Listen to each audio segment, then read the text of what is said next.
இயேசுவின் அன்பு இதயங்களுக்கு காலை வணக்கம். இந்த நாள் உங்களுக்கு ஆசீர்வாதமாக அமைய வாழ்த்துக்கள்.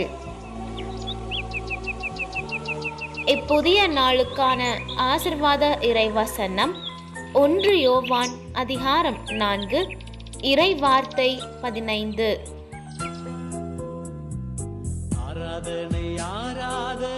இயேசுவே இறைமகன் என ஏற்று அறிக்கையிடுபவரோடு கடவுள் இணைந்திருக்கிறார், அவரும் கடவுளோடு இணைந்திருக்கிறார்.